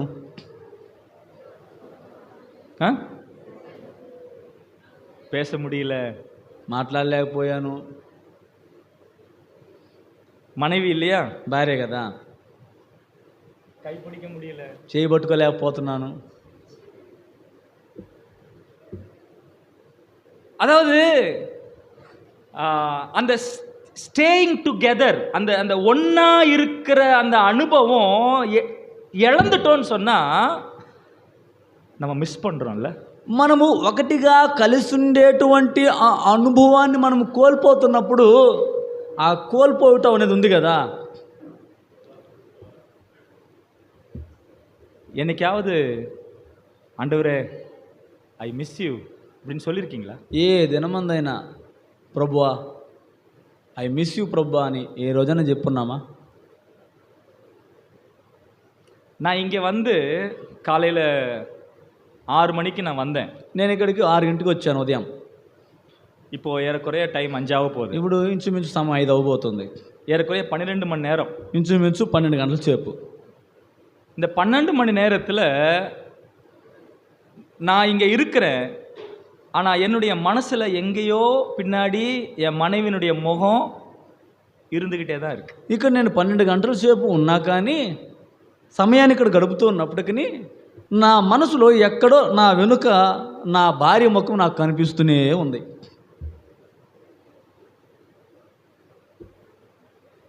ஆண்டவரை என்னைக்காவது அந்த மாதிரி நம்ம யோசிச்சிருக்கிறோம்? ప్రభువుని గురించి ఏనాడైనా ఆ రీతిగా మనం తలంచి ఉంటామా? நாம முட்டி போடும்போது மட்டும் இல்லை, మనము మోకరించేటప్పుడు మాత్రం కాదు. நீங்க பாத்திரம் கழுவும் போது ஆண்டவர் நினைச்சிருக்கீங்களா? మీరు అంట్లు తోముతున్నప్పుడు ప్రభువుని అనుకొని ఉన్నారా? துணி துவைக்கும் போது ஆண்டவர் நினைச்சிருக்கீங்களா? బట్టలు ఉతుకుతున్నప్పుడు మీరు ప్రభువుని అనుకొని ఉన్నారా? நீங்க பைக் ஓட்டும் போது ஆண்டவர் நினைச்சிருக்கீங்களா? మీరు బైక్ నడుపుతున్నప్పుడు ప్రభువుని తలంచుకొని ఉన్నారా? இல்ல டிராவல் பண்ணும்போது, ప్రయాణాలు చేస్తున్నప్పుడు, உட்கார்ந்து இருக்கும்போது, కూర్చున్నప్పుడు, படுத்திருக்கும் போது, పడుకున్నప్పుడు, நம்முடைய அன்றாட வேலைகள் ஒருபுறம் நடந்துகிட்டே இருக்கணும். మన యొక్క అనుదిన జీవిత పనులన్నీ కూడా యథావిధిగా జరుగుతూనే ఉండాలి. என் மைண்ட் எல்லாம் ஆண்டவரால நிரப்பப்பட்டு இருக்கணும். నా మనసంతా కూడా ప్రభువుతో నింపబడి ఉండాలి. அவரோட நான் நேரத்தை செலவழிக்கும் போது, ఆయనతో కూడా నేను సమయమును గడుపుతున్నప్పుడు என்ன நடக்கும்? ఏం జరుగుతుంది? அவர் யார் என்று தெரியும். ఆయన ఎవరో నాకు తెలియవస్తుంది. அவர் என்ன நெருங்கிப்போம். నేను ఇంకను ఆయనకు చాలా సమీపించి వెళ్తుంటాను. கணவன் மனைவி, భార్య భర్త, கல்யாணம் ஆயிடுச்சு, వివాహం అయింది. அதுக்கப்புறம் என்ன பண்ணணும்? దాని తర్వాత ఏం చేయాలి? கணவன் வந்து ஃபாரின் போயிடணும், భర్త ఫారిన్ వెళ్ళిపోవాలి, மனைவி வீட்டில் இருக்கணும், భార్య ఇంట్లో ఉండాలి. அப்படி போயிட்டாங்கன்னு வைங்க, అలా వెళ్ళిపోయాడు అనుకోనండి, ஏதாவது யூஸ் இருக்கா? ఏమైనా ప్రయోజనం ఉందా? கல்யாணம் பண்ணா, వివాహం అయితే என்ன செய்யணும்? ఏం చేయాలి? குடும்பம் நடத்தணும். వారు కాపురం చేయాలి. இணைந்து குடும்பம் நடத்தணும். వారిద్దరు కలిసి కాపురం చేయాలి. அவங்க குடும்பம் நடத்த వారు కాపురం చేయగా மனைவியை கூப்பிட்டு உன் புருஷன் எப்படி சொல்லு அப்படின்னா, భార్యను పిలిచి నీ భర్త ఎటువంటి వాడు చెప్పండి అంటే அது அரலூசுன்னு சொல்லும். వాడు బుద్ధి లేనివాడా? ரொம்ப அறிவாளி, చాలా జ్ఞానవంతుడు. இப்போ இந்த 2 ஸ்டேட்மெண்ட்டும் வருதுன்னு வைங்க, ఈ 2 మాటలు ఆమె దగ్గర నుంచి వస్తాయి అనుకోనండి. அவங்களுக்கு எப்படி தெரிஞ்சுது? వాళ్ళకి ఎలా తెలిసింది? அவன் அறிவில்லாதவனாலும் தெரியணும், இல்ல அவன் ரொம்ப அறிவாளி அப்படின்னாலும் தெரியணும். వాడు బుద్ధి లేనోడైనా ఆ సంగతి ఆమెకు తెలిసి ఉండాలి, లేక మంచి బుద్ధిమంతుడైనా ఆ సంగతి ఆమెకు తెలిసి ఉండాలి. அது எப்ப தெரியும்? అది ఎప్పుడు తెలుస్తుంది? 2 பேரும் சேர்ந்து இணைந்து வாழும், వారిద్దరు కూడా కలిసి కాపురం చేసినప్పుడే. அப்போ இணைந்து வாழ ஒருவரை ஒருவர் நாம் அறிந்து கொள்ளும். వారు కలిసి జీవించగా ఒకరినొకరు తెలుసుకుంటారు. அப்போ ஆண்டவரோடு இணைந்து வாழ அவர் யார் என்று நாம் அறிந்து கொள்ளுவோம். ప్రభుతో కూడా కలిసి జీవించ ఆయన ఎవరో అని మనం కూడా తెలుసుకుంటాం. రెండవదిగా என் வேலை என்னன்னு எனக்கு தெரியும், నా పని ఏంటని కూడా నాకు తెలియవస్తుంది. இப்போ இந்த யோவான்ல வாசிச்சோம் இல்லைங்களா, இந்த அந்திரேயா நீ போய் பேதுருக்கு சொல்லு அப்படின்னு யாராவது சொன்னாங்களா? ఇప్పుడు మనం చదువుకున్నామే, ఇక అంద్రేయతో నువ్వు వెళ్ళి సీమోను పేతురుతో ఈ విషయం చెప్పని చెప్పారని అన్నారా? யாராவது சொன்னாங்களா? ఎవరైనా చెప్పారా? யாரும் சொல்லல, ఎవరు కూడా చెప్పలేదు. அவருக்கு தெரிஞ்சு போச்சு இவர் மேசியா, நான் தான் போய் மற்றவங்களுக்கு சொல்லணும் அப்படின்ற அவர் வேலை அவர் அறிந்து கொண்டார். అంద్రేయకు తెలిసింది, ఇదిగో ఈయన మెస్సియా, ఈయన గురించి నేనే అందరూ చెప్పాలి అని ఆ పని ఏమిటో ఆయనే తెలుసుకొని వెళ్ళిపోయాడు. நீங்க நல்லா கவனிங்க, మీరు బాగా గమనించండి. அந்திரேயா is not a pulpit preacher. ఈ యొక్క అంద్రేయ బల్ల ముందు నిలబడి మాట్లాడేటువంటి గొప్ప ప్రసంగికుడు కాదు. அவர் பிரசங்கியார் அல்ல, ఆయన ప్రసంగికుడు కాదు. ஆனா అదే ఫేస్ టు ఫేస్ కౌన్సిలర్. కానీ ముఖాముఖిగా మాట్లాడేటువంటి ఒక మంచి ఆలోచనకర్త. அவர் பார்க்கிறதெல்லாம் தனிப்பட்ட நபர் தான். అతడు చూచే అన్ని కూడా వ్యక్తిగతంగానే చూసి మాట్లాడుతుంటాడు. அதாவது இந்த யோவான் சுவிசேஷம் ஏறக்குறைய கிறிஸ்துவுக்கு பின் 80-90களில் எழுதப்பட்டது என்று சொல்லப்படுகிறது. ఈ యొక్క యోహాను సువార్త క్రీస్తు శకము 80-90 సంవత్సరాలలో రాయబడిందని అంటున్నారు. அப்ப அந்த நேரத்திலே அந்திரேயா பிரபலமாகல. కానీ ఆ సమయాలలో ఈ యొక్క అంద్రేయ ప్రఖ్యాతిగాంచలేదు. அந்திரேயா யார் என்று அறிமுகப்படுத்துகிறார்? అంద్రేయ ఎవరని పరిచయం చేయబడుతున్నాడు? நாம் 41ஆம் வசனத்திலே சீமோனினுடைய சகோதரன், 40ஆம் வசனத்திலே சீமோன் பேதுருவின் சகோதரனாகிய அந்திரேயா அப்படின்னு அங்க அறிமுகப்படுத்துறார். 40వ వచనంలో ఏమని పరిచయం చేయబడుతున్నాడు? సీమోను పేతురు యొక్క సహోదరుడైన అంద్రేయా అని పరిచయం చేయబడుతున్నాడు. పేతురు ప్రబలమా இருக்கிறாரு. అలాగైతే పేతురు ప్రఖ్యాతిగాంచిన వాడుగా ప్రముఖుడిగా ఉన్నాడు. అంద్రేయ ప్రబలమాగల. కానీ ఈ యొక్క అంద్రేయ అయితే ప్రఖ్యాతిగాంచిన వాడు కాదు. ஆனா இந்த பேதுருவை கர்த்தரிடத்துல கொண்டு வந்தது யாரு? కానీ ఈ యొక్క పేతురును ప్రభు దగ్గర తీసుకుని వచ్చింది, నడిపించింది ఎవరు? అంద్రేయే. அப்ப யார் பிரபலமா இருக்கணும்? అలాగైతే ఎవరు ప్రసిద్ధి చెందిన వారుగా ఉండాలి, ప్రఖ్యాతిగాంచిన వారుగా ఉండాలి? అంద్రేయనే. అని అంద్రేయ ఆగలే. కానీ అంద్రేయ కాలేదు. என்ன కారణం? కారణం ఏమిటి? He is not the person of the front. అతను ముందు నిలబడేటువంటి వాడు కాదు. పిన్నాக இருந்து வேலை செய்கிறார். అతను వెనుక ఉండి పని చేసేవాడు. 5 அப்பம் 2 மீன் கொண்டு வந்தது யாரு? 5 రొట్టెలు 2 చేపలు తీసుకుని వచ్చింది ఎవరు? ఎవరు? చిన్న పయ్యన్, ఒక చిన్న బాలుడు. ஆனா அந்த சின்ன பையனை கொண்டு வந்து யார் தெரியுமா? కానీ ఆ చిన్నవాడిని తీసుకొని వచ్చింది ఎవరు తెలుసా? అంద్రేయనే. இப்ப எல்லாரும் அந்த சின்ன பையனை சொல்றாங்க, అందరూ చిన్నవాడని అంటున్నారు. ஆனா அந்த சின்ன பையனை கண்டுபிடிச்சது யாரு? కానీ ఆ చిన్నవాడిని కనుగొన్నది ఎవరు? అంద్రేయే. அவன் பிரபலம் ஆகல, అతడు ప్రసిద్ధి కాలేదు. ஆனா யார் பிரபலம் ஆயிட்டா? కానీ ఎవరు ప్రసిద్ధి చెందారు? அந்த சின்ன பையன் பிரபலம் ஆயிட்டா. ఆ చిన్నవాడైతే ప్రసిద్ధి చెందాడు. ஆனா அந்திரேயாவுக்கு அவர் பிரபலமாகணும் அப்படின்றதெல்லாம் விருப்பம் கிடையாது. ఈ యొక్క అంద్రేయకు నేను ప్రసిద్ధిగాంచిన వానిగా ఉండాలి అన్న ఆ కోరిక, ఆశ ఏమీ లేదు. அவருக்கு இருக்கிற ஒரே விருப்பம் கர்த்தருடைய வேலை நடக்கணும். అతనికి ఉన్నటువంటి ఒకే ఒక కోరిక, దేవుని పని నేను చేయాలి. அப்ப நிறைய பேர் நாம பிரபலமாக விரும்புகிறோம். మనమైతే అనేకులము ప్రసిద్ధి చెందాలి అని ఇష్టపడుతున్నాం. நாம பிரபலமாக வேண்டாம், మనం பிரபலமாக வேண்டாம், ప్రసిద్ధి చెందన అవసరం లేదు. కానీ கர்த்தருடைய வேலை நடக்க வேண்டும். దేవుని పని అయితే జరగాలి. இப்போ இங்க யார் யார் பிரசங்கம் பண்றாங்க? ఇక్కడ నిలిచి ఎవరెవరు ప్రసంగం చేస్తున్నారు? சொல்லுங்க, చెప్పండి. நான் பிரசங்கம் பண்றேன், నేను ప్రసంగం చేస్తున్నాను. ஐயா பிரசங்கம் பண்ணாரு, అయ్యా ప్రసంగం చేశాడు. அவர் பிரசங்கம் பண்ணி உட்கார்ந்தாரு, ఆయన ప్రసంగం చేసి కూర్చున్నాడు. நாங்கெல்லாம் தெரியுமா? మేమందరం తెలుసా? நாங்கெல்லாம் தெரியுறோமா? మేమందరం తెలుస్తున్నామా? தெரியும், కనబడుతున్నాం. இந்த சேர்ஸ் எல்லாம் அரேஞ்ச் பண்ணது யாரு? ఈ కుర్చీలన్నింటినీ కూడా సిద్ధపరిచింది ఎవరు? అరేంజ్మెంట్స్ చేసింది ఎవరు? அதான் யாரு? இன்னைக்கு பண்ணது யாரு? ఈ రోజు చేసింది ఎవరు?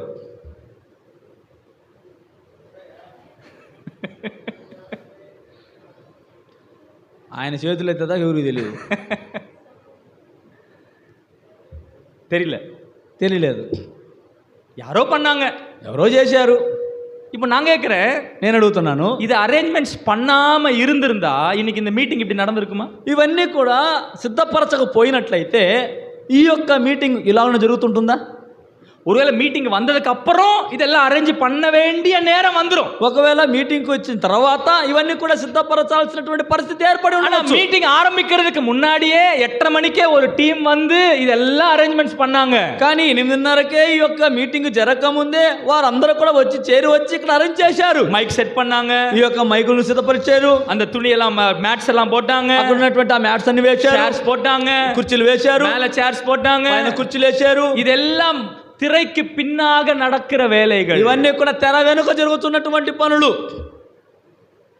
அப்ப இந்த வேலை நடக்க அவர்கள் செய்கிற வேலை தேவையா இருக்கிறது. అలాగైతే ఇప్పుడు జరుగుతున్నటువంటి ఈ పనులు జరగడానికి వారు చేయవలసినటువంటి పనులు అవసరపడి ఉన్నాయి. இப்ப நான் ஆண்டவரோட நேரத்தை செலவழிக்க ఇప్పుడు నేను ప్రభువుతో కూడా సమయమును గడపగా ரெண்டு விஷயம். రెండు సంగతులు. அவர் யாருன்னு தெரியும், ఆయన ఎవరని నేను ఎరుగుదును. ரெண்டாவது நான் யாருன்னு என்னுடைய வேலை என்னன்னு எனக்கு தெரியும். అలాగే నేనెవరిని, నా పని ఏమిటని కూడా నేను ఎరుగుదును. கர்த்தர் மோசேயை அழைத்தார். దేవుడు మోషేను పిలిచాడు. எதற்காக? ఎందుకొరకు? For the relationship. ఆ సహవాసము నిమిత్త లేక ఆ బంధము కొరకై. రిలేషన్షిప్, బంధము నిమిత్తమై. அன்னையிலிருந்து, அந்த முற்புதரிலிருந்து, ఆ యొక్క పొదలో నుండి, அந்த அனுபவத்திலிருந்து, ఆ అనుభవములో నుండి மோசேயும் தேவனும் மோசேயும் ஒன்றாக இணைந்து செயல்படுகிறவர்களாக இருந்தார். మోషే అలాగే దేవుడు ఇరువురు కూడా కలిసి ఏకమై వారి పనులు చేసేవారుగా ఉంటున్నారు. రెండవదిగా వయాగ్రా எங்க கூப்பிட்டார்? ఎక్కడ పిలిచాడు? యాత్రాగమం 19వ అధికారం 3వ వచనం. నిర్గమకాండం 19వ అధ్యాయం 3వ వచనం. మోషే దేవుని యొద్దకు ఎక్కిపోగా యెహోవా పర్వతం నుండి అతని పిలిచి. கர்த்தர் மலையிலிருந்து அவனை கூப்பிட்டு, దేవుని యొద్దకు ఎక్కిపోగా యెహోవా ఆ పర్వతం నుండి అతని పిలిచి. இப்ப இங்க ரெண்டாவது கூப்பிடுறார். ఇక్కడ రెండవసారిగా పిలుస్తున్నాడు. ఎదర్కాగ? ఎందుకొరకు? இந்த இடத்துல எதுக்காக கூப்பிடுறார்? ఈ స్థలం మంది ఎందుకొరకు పిలుస్తున్నాడు? రెండు కార్యங்களுக்காக. రెండు కార్యముల కొరకై. ఒకటి న్యాయ ప్రమాణத்தை கொடுப்பதற்காக, ధర్మశాస్త్రమునిష్ట కొరకై. రెండవదిగా ஆசரிப்பு கூடாரத்தினுடைய அந்த மாதிரியை காண்பிப்பதற்காக, ప్రత్యక్షపు గుడారము యొక్క ఆ మాదిరిని చూపించడానికి కొరకై. இந்த ரெண்டு நோக்கங்களுக்காக மோசேயை மலை மேல வர சொல்லி கூப்பிடுறார். ఈ రెండు ఉద్దేశముల నిమిత్తమై మోషేను దేవుడు ఆ పర్వతం మీదకి రమ్మని పిలుస్తున్నాడు. இப்ப இது இரண்டாவது அனுபவம். ఇది రెండవ అనుభవం. முதல் அனுபவம், మొదటి అనుభవము ఉరవు కొల్లుదల్, సంబంధము కలిసి ఉండడానికి. இப்ப రెండవ అనుభవం எங்க வர சொல்றாரு? ఎక్కడికి రమ్మంటున్నాడు? మలై మేలే. ఆ పర్వతం నుండి అతనిని పిలిచి పర్వతం మీదకి రమ్మంటున్నాడు. மோசே இப்ப எங்க இருக்கிறாரு? மோசே இப்ப ఎక్కడ ఉన్నాడు? மலை கீழே இருக்கிறார், పర్వతం కింద ఉన్నాడు, జనంగలోడ இருக்கிறார், ప్రజలతో కూడా ఉన్నాడు. கர்த்தர் எங்க இருக்கிறாரு? ప్రభు ఎక్కడ ఉన్నాడు? மலை மேல இருக்கிறார், పర్వతం మీద ఉన్నాడు. மலை மேல இருக்கக்கூடிய கர்த்தர் மோசேயை கூப்பிடுறாரு, ஏறி வா. పర్వతం మీద ఉన్నటువంటి దేవుడు మోసేని పిలుస్తున్నాడు, నువ్వు ఎక్కిరా. இப்ப மோசே ஏறி வர்றாரு. ఇప్పుడు మోసే ఎక్కి వస్తున్నాడు. எங்க? ఎక్కడికి? கர்த்தருடைய இடத்திற்கு, ప్రభు యొక్క స్థలమునకు. நான் இதை இப்படி சொல்லலாம்னு நினைக்கிறேன். నేను ఈ రీతిగా చెబుదాం అనుకుంటున్నాను. Moses claimed for the standard of the Lord. దేవుడు ఉన్నటువంటి ఆ స్థానమునకు వెళ్ళడానికి మోసే వెళ్ళాడని చూస్తూ ఉంటున్నాం. கர்த்தருடைய ஸ்தானத்திற்கு அல்லது கர்த்தருடைய அந்தஸ்திற்கு మోసే ప్రయాసపట్టి ఏరినార్. దేవుడున్నటువంటి ఆ యొక్క స్థలమునకు వెళ్ళడానికి, ఆ స్థానాన్ని పొందుకోవడానికి మోసే ఎక్కి ప్రయాసతో కూడా వెళ్ళాడు. ఉరవు ఆరంభించదు, ఆ సంబంధము ప్రారంభించబడినది ముర్పుదరిలే, ఆ పొదలో. அதோட நின்னு போகல, అంతటితో నిలిచిపోలేదు. இப்ப రెండవ అనుభవం. ఇప్పుడు రెండవ అనుభవం. என்ன అనుభవం? ఏం అనుభవం అది? ఏరి చెల్లుகிற అనుభవం, ఎక్కి వెళ్ళే అనుభవము, మున్నేరుగుற అనుభవం, ముందుకు సాగిపోయే అనుభవము, వளருகிற అనుభవం, ఎదిగేటువంటి అనుభవము. ఉరవు ఉండాయిడిచి, సంబంధం కలిగినది, అంగే ఇருந்து విడక కూడదు, అక్కడనే నిలిచిపోకూడదు. என்ன பண்ணணும்? ఏం చేయాలి? ఏరి చెల్లవే, ఎక్కి వెళ్ళాలి. கர்த்தருடைய ஸ்டாண்டர்ட் எப்பவுமே ஹைட்டா தான் இருக்கும். ప్రభు యొక్క స్థానం ఎప్పుడు ఎత్తుగానే ఉంటుంది. புரியுதுங்களா? అర్థమవుతుందా? The Lord's standard is always, it's a peak, high. ఎప్పుడైనాను సరే దేవుని యొక్క స్థానము ఉన్నతమైనదిగా ఉంటుంది. ఆయన యొక్క స్థాయి ఉన్నతమైనది. அவருடைய ஸ்டாண்டர்டுக்கு நாம ஏறி போகணும். ఆయన యొక్క స్థాయికి మనం ఏం చేయాలంటే ఎక్కిపోవాలి. ஒரு கேள்வி கேட்கிறேன், ఒక ప్రశ్న అడుగుతాను. ஒரு విశ్వాసిயாக உங்களுடைய கோல் என்ன? ఒక విశ్వాసిగా మీ యొక్క గురి ఏమిటి?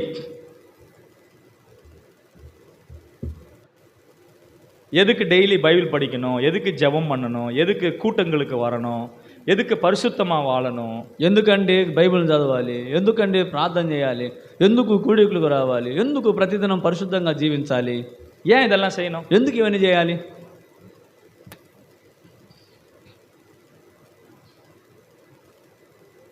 உங்களை தான் கேட்குறேன், మిమ్మల్ని అడిగేది. ஏன், ఎందుకు இதெல்லாம் செய்வதற்கான இலக்கு என்ன? వీటన్నిటిని కూడా చేయడానికి గల గురి ఏమిటి? What is the goal of our Christian life? మన యొక్క క్రైస్తవ జీవితం యొక్క గురి ఏమిటి?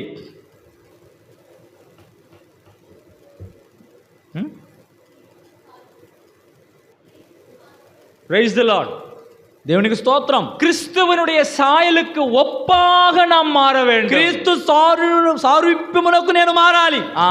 அந்த இலக்கை நோக்கி தான் நான் ஒவ்வொரு நாளும் ஓடிக்கொண்டிருக்கிறேன். ఆ యొక్క గురి యొద్దకే ప్రతి దినము నేను పరుగెత్తుతూ ఉండాలి. రెండు వచనங்களை వాసిக்கலாம். రెండు వచనాలను చదువుకుందాం. ఎబేసీయులకు எழுதின நிருபம், ఎఫెసీయులకు రాసిన పత్రిక 4వ அதிகாரம் 4వ అధ్యాయం அதனுடைய 11వ వచనத்தை நாம் వాసిக்கலாம். ఆ యొక్క 11వ వచనాన్ని చదువుకుందాం.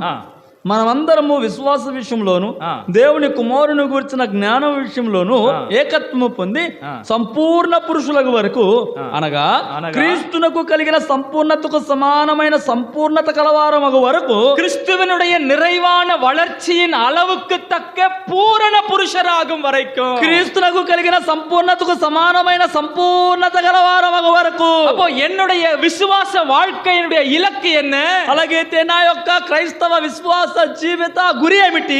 ஒவ்வொரு நாளும் ஏறி போகணும். ఒక్కొక్క దినము ఎక్కిపోవాలి. ஒவ்வொரு நாளும் ஏறி போகணும். ఒక్కొక్క దినము ఎక్కిపోవాలి. இது வரைக்கும் ஏறி போகணும். ఎంత మట్టుకు ఎక్కిపోవాలి? அவருடைய சாயலுக்கு ஒப்பாக மாறுகிற வரைக்கும் நான் ஏறி போயிட்டே இருக்கேன். ఆయన యొక్క సారూప్యమును నేను పొందుకునేంత వరకు నేను ఎక్కిపోతూనే ఉండాలను. தெசலோனிக்கேயர்ல காலையில தியானித்தோம். తెస్సలోనికీయులకు రాసిన పత్రికలో ఉదయం ధ్యానం చేసుకున్నాం. இன்னொரு வசனத்தை தெசலோனிக்கேயர்ல வாசிக்கலாம். ఇంకొక వచనాన్ని తెస్సలోనిక పత్రికలో రాసుకుందాం, చదువుకుందాం.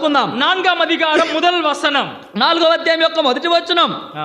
మెట్టుకు సహోదరులారా, మేము ప్రభువైన యేసు ద్వారా మీకు ఇచ్చిన ఆజ్ఞను మీరు ఎరుగుదురు కాగా మీరు ఎలాగో నడుచుకొని దేవుని సంతోషపరచవలెనో మా వలన నేర్చుకున్న ప్రకారముగా మీరు నడుచుకుంటున్నారు. ఈ విషయంలో మీరు అంతకంతకు అభివృద్ధి నొందవలనని, அதிகமாய் தேரும்படி మీరు అంతకంతకు అభివృద్ధి పొందవలనని, அதிகமாய் தேர வேண்டும், మీరు అంతకంతకు అభివృద్ధి నొందవలనని కాலையில సహోదరన్ ஞாபகப்படுத்தினாரு. ఉదయకాల సమయంలో సహోదరుడు జ్ఞాపకం చేశాడు. கிறிஸ்துவனுடைய அன்பிலே நாம் வளர வேண்டும். క్రీస్తు యొక్క ప్రేమలో మనం అభివృద్ధి పొందవలెను. పరిశుద్ధத்திலே వளர வேண்டும். పరిశుద్ధతలో అభివృద్ధి పొందవలెను. சுவிசேஷம் அறிவிக்கிறதிலே வளர வேண்டும். సువార్తను ప్రకటించే విషయంలో అభివృద్ధి పొందవలెను. நான் நல்லா ஜெபம் பண்றேன், నేను బాగా ప్రార్థిస్తున్నాను. இந்த వచనం சொல்லுது, ఈ వచనం చెప్తుంది இன்னும் அதிகமாய், ఇంకా ఎక్కువగా నువ్వు అభివృద్ధి పొందు. நான் బైబిల్ படிக்கிறேன், నేను బైబిల్ చదువుతున్నాను. இந்த వచనం சொல்லுது, ఈ వచనం చెప్తుంది இன்னும் அதிகமாய், ఇంకా నువ్వు అధికముగా சுவிசேஷம் அறிவிக்கிறேன். నువ్వు సువార్తను ప్రకటించాలి. பத்தாது, నేను సువార్తను ప్రకటిస్తున్నా సరిపోదు, இன்னும் அதிகமாய் అంతకంతకు అభివృద్ధి పొందాలి. கர்த்தருக்காக நாம் செய்கிற எந்த காரியமாக இருக்கட்டும், ప్రభు నిమిత్తమై నేను చేసేటువంటి అది ఏ కార్యమైనప్పటికీ, ஊழியத்துக்காய் கொடுக்கிறேன், సేవకునికి ఇచ్చే విషయం అయితేనే 500 ரூபாய் கொடுக்கிறேன், 500 ఇస్తున్నాను, இன்னும் அதிகமா கொடுங்க, ఇంకా అధికంగా ఇవ్వండి. 1000 ரூபாய் கொடுக்கிறேன், 1000 రూపాయలు ఇవ్వండి, இன்னும் அதிகமா கொடுங்க, ఇంకా ఎక్కువగా ఇవ్వండి. எங்களுக்கு இல்லைங்க, మాకు కాదండి, ஊழியத்திற்கு. మీ సేవకు யோசித்து பாருங்க, ఆలోచన చేసి చూడండి. இன்னும் அதிகமா, అంతకంతకు అభివృద్ధి. எவ்வளவு வரைக்கும்? ఎంత మట్టుకు? எது வரைக்கும் நம்ம அதிகமா செஞ்சுக்கிட்டே இருக்கணும்? ఎంత వరకు మనము అంతకంతకు అభివృద్ధి పొందుతూ ఉండవలను?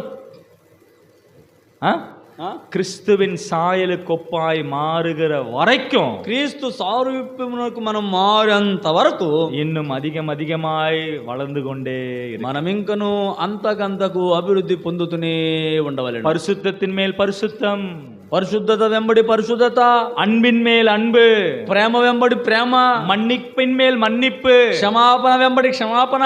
அப்போ ஒவ்வொரு காரியத்திலேயும் இன்னும் அதிகமாய், அதாவது கர்த்தருக்குள்ள வளருகிறதுல நாம் திருப்தி அடையவே கூடாது. ప్రతి విషయంలోనూ అంతకంతకు అభివృద్ధి పొందుతూనే ఉండాలి. క్రీస్తు విషయమై, దేవుని విషయమై మనం అభివృద్ధి పొందే విషయంలో ఏ మాత్రము మనం తృప్తి చెందనే కూడదు. అభివృద్ధి పొందుతూనే ఉండాలి. திருப்தி பட்டுட்டீங்கன்னா, మీరు తృప్తి పడితే ஸ்டாப், అంతటితో నిలిపివేస్తారు. புரியுதுங்களா? అర్థమవుతుందా? நீங்க ஒன்ஸ் திருப்தி அடைஞ்சிட்டீங்கன்னா, మీరు ఒకసారి తృప్తి నొందారంటే நீங்க வளரவே மாட்டீங்க. ఇక మీరు అభివృద్ధి నొందరు.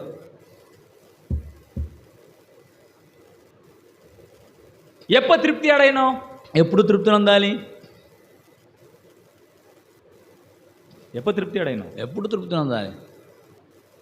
அவருடைய சாயலுக்கொப்பாய் மாறும் பொழுது, ఆయన సారూప్యమునకు మనం మారినప్పుడు. இதுக்கு 2 விஷயங்கள் ஆண்டவர் கொடுத்திருக்கிறார். దీనికి 2 విషయాలను ప్రభు ఇచ్చి ఉన్నాడు. ఒకటి, மோசேக்கு என்ன கொடுத்தாரு? మోషేకి ఏమి ఇచ్చాడు? న్యాయప్రమాణం, ధర్మశాస్త్రాన్ని. அப்ப அவருடைய சாயலுக்கு ஒப்பாய் நாம் மாறணும்னா, అలాగైతే ఆయన సారూప్యమునకు మనం మారాలి అని అంటే நாம் ఎதை பின்பற்றணும்? మనం దేనిని వెంబడించాలి சொல்லுங்க. చెప్పండి. ధర్మశాస్త్రం, ధర్మశాస్త్రమును. రెండవదిగా கர்த்தருடைய சமூகம், దేవుని సన్నిధి. இது ரெண்டுமே நம்முடைய வாழ்க்கையில விடாம இருந்தா, ఈ రెండు కూడా మన జీవితంలో మనం విడిచిపెట్టక ఉండిన ఎడల அவருடைய சாயலுக்கு ஒப்பாய் நாம் மாறிக்கொண்டே இருக்கோம். ఆయన సారూప్యమునకు మనము మార్పు చెందుతూనే ఉంటాం. நீங்க வீட்ல இருங்க, మీరు ఇంట్లో ఉండండి ஆனா கிறிஸ்துவுக்குள்ள இருங்க. కానీ క్రీస్తునందు ఉండండి. நீங்க ప్రయాణத்துல இருங்க, మీరు ప్రయాణంలో ఉండండి ஆனா கிறிஸ்துவுக்குள்ள இருங்க. కానీ క్రీస్తునందు ఉండండి. நீங்க ஸ்கூல்ல இருங்க, మీరు పాఠశాలలో ఉండండి, కాలేజీలో இருங்க, మీరు కళాశాలలో ఉండండి, எங்க வேணா இருங்க, ఎక్కడైనా ఉండండి. ஆனா எங்க இருக்கணும்? కానీ ఎక్కడ ఉండాలి? எங்க இருக்கணும்? ఎక్కడ ఉండాలి? கிறிஸ்துவுக்குள், క్రీస్తుతో, క్రీస్తునందు ఉండాలి. அதுதான் கர்த்தருடைய பிரசன்னம். అది ఏ దేవుని ప్రసన్నత. இருக்கா? ఉందా? அவருடைய வார்த்தையின்படி நடக்கிறோமா? ఆయన మాట ప్రకారంగా జీవిస్తున్నామా? அவருடைய பிரசன்னத்துல வாழ்கிறோமா? ఆయన ప్రసన్నతలో జీవిస్తున్నామా? அவருடைய பிரசன்னத்தை குறித்து நம்ம பிறகு யோசிக்கலாம். ఆయన ప్రసన్నతను గురించి మరలా మనం ధ్యానం చేసుకుందాం. நம்முடைய அன்றாட வாழ்க்கையிலே நாம் வளர வேண்டியவர்களாக நாம் இருக்கிறோம். మన అనుదిన జీవితంలో మనము అభివృద్ధి పడవలసిన వారమై ఉంటున్నాం. அவருடைய சாயலுக்கொப்பாய் நாம் மாற வேண்டியவர்களாக நாம் இருக்கின்றோம். ఆయన యొక్క సారూప్యములకు తగినట్టుగా మనం మార్పు పొందుతుండవలసిన వారమై ఉన్నాం. அதற்கு என்ன செய்யணும்? దానికి మనం ఏం చేయాలి? ஏறி செல்ல வேண்டும். మనం ఎక్కి వెళ్ళాలి. அவர் இருக்கிற இடத்திற்கு ஏறி செல்ல. ఆయన ఉన్న స్థలమునకు ఎక్కి వెళ్ళాలి. மலை பிரசங்கம், కొండ మీద ప్రసంగం. முதல்ல மலை மேல ஏறினது யாரு? మొదట ఆ కొండ మీదకి ఎక్కింది ఎవరు? மலை பிரசங்கத்தை மோசே பண்ணாரா? కొండ మీద ప్రసంగాన్ని మోసే చేశాడా?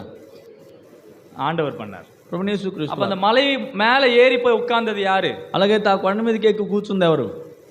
முதல்ல கர்த்தர் போய் உட்கார்ந்தார். ముందు ప్రభువు వెళ్ళి కూర్చున్నాడు. அதன் பிறகு சீஷர்கள் அவரிட வாசிக்கலாம். மத்தேயு 5:1 வாசிங்க. చదువుకున్న మత్తయి సువార్త 5:1. ఆయన ఆ జన సమూహములను చూచి కొండ ఎక్కి కూర్చుండగా ఆయన శిష్యులు ఆయన వద్దకు వచ్చిరి. அப்பொழுது అప్పుడు ఆయన నోరు తెరిచి ఇలాగ బోధింపసాగాడు. ஆண்டவர் போய் உட்கார்ந்தாரு, ప్రభువు వెళ్ళి కూర్చున్నాడు. சீஷர்கள் போய் உட்கார்ந்தாங்க. తర్వాత శిష్యులు ఆయన వద్దకు వెళ్ళి కూర్చున్నారు. இப்போ ஆண்டவர் தமது வாயை திறந்து அவருடைய வார்த்தைகளை சொல்றார். ఇప్పుడు ప్రభు వారు ఆయన నోరు తెరిచి ఆయన మాటలు పంచుకుంటున్నాడు. அப்போ நாம் அவருடைய ஸ்டாண்டர்டுக்கு ஏறி போகணும்னா, అలాగైతే మనము ఆయన స్థాయికి ఎక్కి వెళ్ళాలి అని అంటే என்ன செய்யணும்? ఏం చేయాలి? அன்றாடம் கர்த்தருடைய வார்த்தையின்படி நடந்து பிரசன்னத்திலே நாம் இருக்க வேண்டும். అనుదినము దేవుని యొక్క మాటల ప్రకారంగా మనం జీవిస్తూ దేవుని ప్రసన్నతలో మనం ఉండాలి. கடைசியாக చివరిగా மூன்றாவது லேவியராகமம் 1:1 கர்த்தர் మోసేயை கூப்பிடு. మూడవదిగా లేవియకాండ గ్రంథం 1వ అధ్యాయం 1వ వచనంలో దేవుడైన యెహోవా మోషేను పిలుస్తున్నాడు. ఎదుకాக இந்த இடத்துல கூப்பிடுறாரு? ఎందుకొరకు ఈ స్థలమందు పిలుస్తున్నాడు? బలిகளை செலுத்துவதற்காக, బలులను అర్పించున్నట్లుగా. బలి செலுத்துகிறது மூன்றாவது. బలి అర్పించేది మూడవ విషయమే. బలి செலுத்துவதற்கு முன்னே ரெண்டு விஷயங்கள் இருக்கணும். బలి అర్పించడానికి ముందు రెండు సంగతులు ఉండాలి.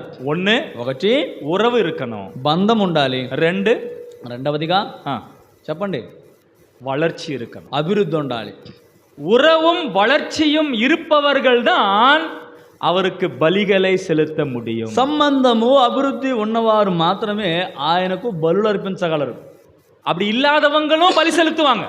అలాగూ లేని వారు కూడా బలులు అర్పించవచ్చు. ஆனா அது வெறும் வாயில தான் இருக்கும். కానీ అవి ఒట్టి నోటి ద్వారా మాత్రమే ఉంటాయి. வெறும் வார்த்தைகள் தான், ఒట్టి మాటలే. நிறைய சபைகள்ல சில பேர் செய்யக்கூடிய స్తోత్రంகள் கீழே இருக்கிற பசங்க மனப்பாடமா சொல்லுவாங்க. చూడండి, అనేకమైన మందిరాలలో, సంఘాలలో ఆదివారం స్తుతులు చెల్లించి ఆ స్తుతులను చిన్నపిల్లలు కింద కూర్చొని వాళ్ళు చెప్పకముందే వాళ్ళు కంఠస్థం చెప్తా ఉంటారు.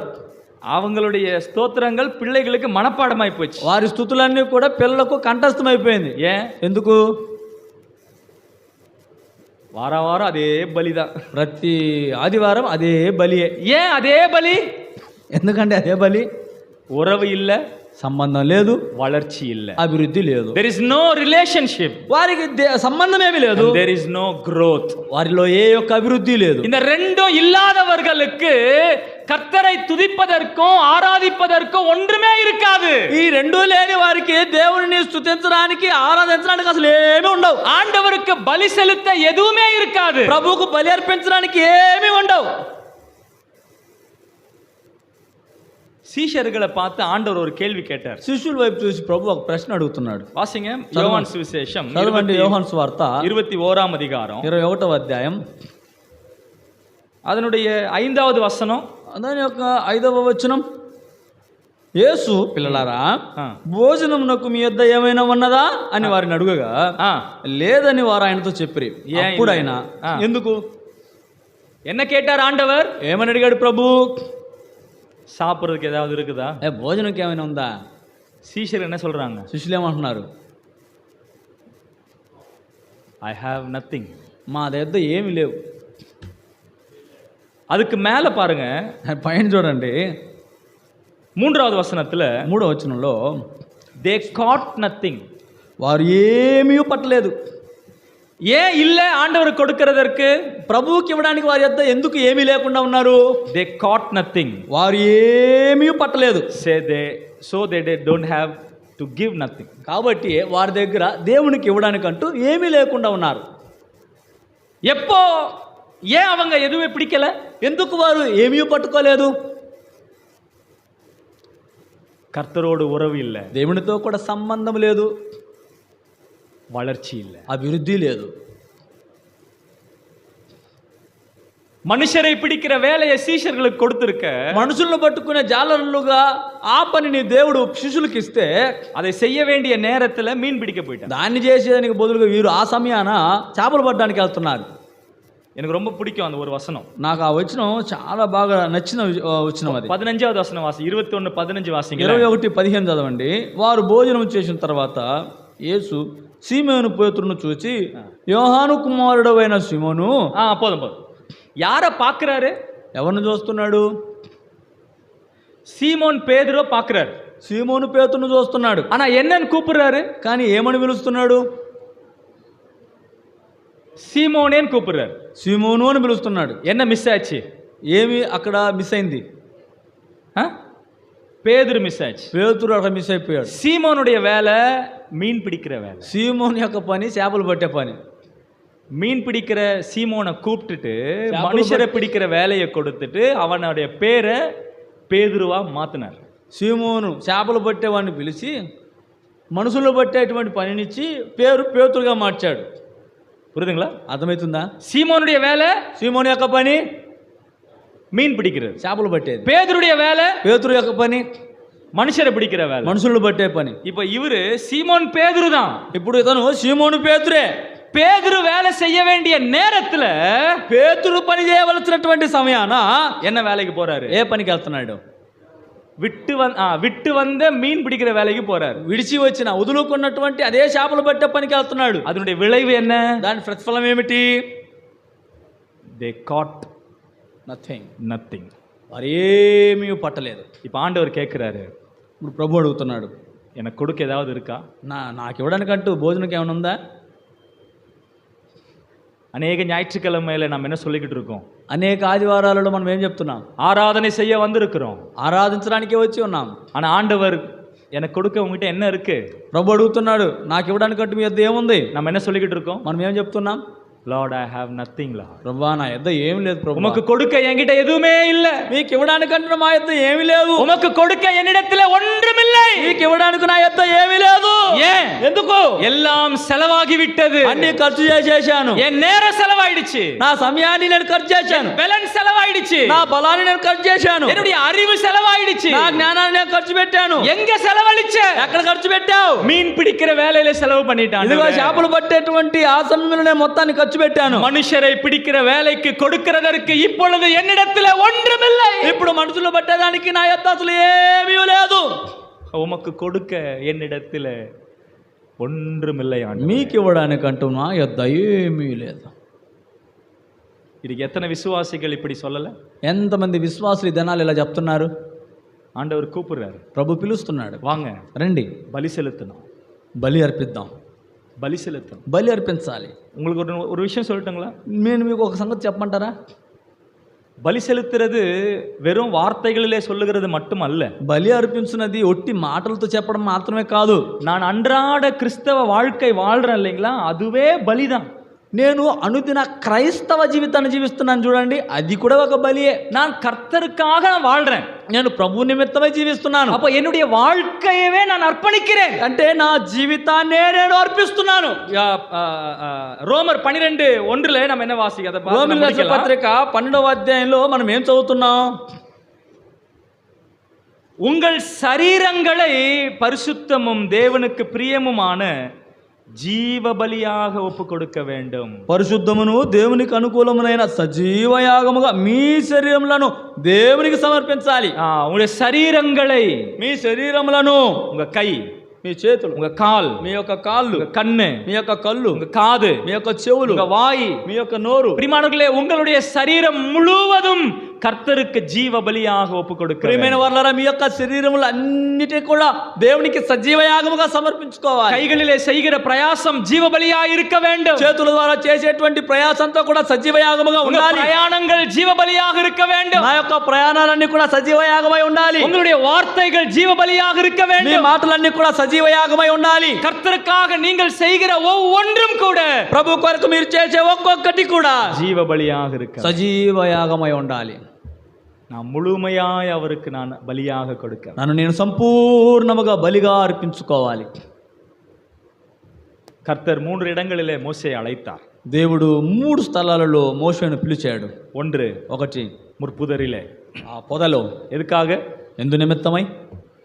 ఫర్ ద రిలేషన్, సహవాసం లేక బంధము నిమిత్తమై. రెండవది సీనాయి మలైలే அந்த கூப்பிட்டார். రెండవదిగా సీనాయి పర్వతం మీదకి పిలిచాడు. எதுக்காக? ఎందుకొరకు?